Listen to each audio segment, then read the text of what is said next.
Bupati Badung Nyoman Giripraste menyampaikan penjelasan terhadap 9 rancangan peraturan daerah dan 4 dokumen penganggaran daerah.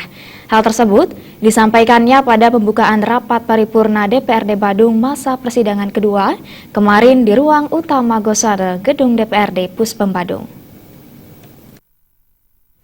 Sidang paripurna dibuka Ketua DPRD Badung Putu Parwata. Adapun materi penjelasan yang disampaikan meliputi Ranperda tentang perubahan atas Perda Badung nomor 2 tahun 2009 tentang RPJPD Badung tahun 2005-2025, Ranperda tentang perubahan atas Perda nomor 13 tahun 2016 tentang RPJMD Semesta Berencana tahun 2016-2021, Ranperda tentang pertanggungjawaban APBD Badung tahun 2016, Rancangan KUPA tahun anggaran 2017, Rancangan PPAS Perubahan 2017, Ranperda tentang perubahan atas Perda nomor 22 tahun 2016 tentang APBD Badung tahun anggaran 2017, Rancangan KUA 2018, Ranperda tentang PPAS 2018, khusus KUA dan PPAS tahun 2018, Bupati Giripraste menjelaskan bahwa tema pembangunan daerah di tahun 2018 yaitu meningkatkan mutu pelayanan dasar dan tata kelola pemerintahan serta optimalisasi pengelolaan potensi daerah berbasis teknologi dalam rangka mewujudkan kemandirian masyarakat. Ini adalah merupakan kebutuhan dasar real masyarakat yang ada di Kabupaten Badung. Sehingga ini yang dijadikan prioritas. Arahnya nanti seluruh SKPD ini bersama-sama untuk menuntaskan daripada program ini. Sehingga hulunya, tengahnya, hilirnya rakyat itu akan manfaat.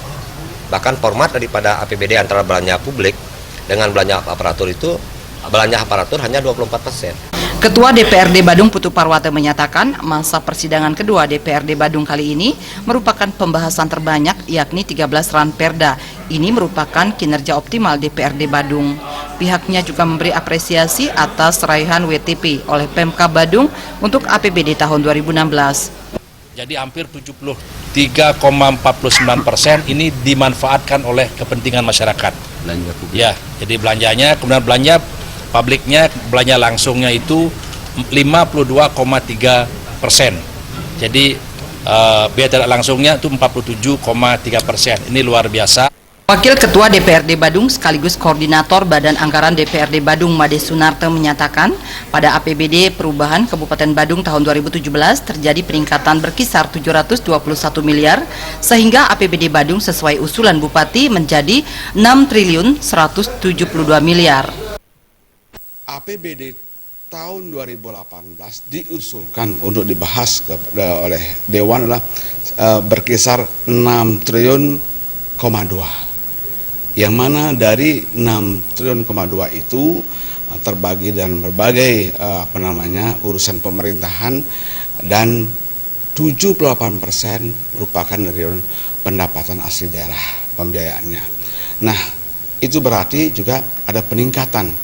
Untuk belanja tidak langsung sebesar 49,34% dan belanja langsung 50,66%, anggaran pendidikan 21,97% dan anggaran kesehatan 10,44%. Dengan komposisi tersebut, APBD Badung sudah pro rakyat. Alit Setiawan, Bali TV.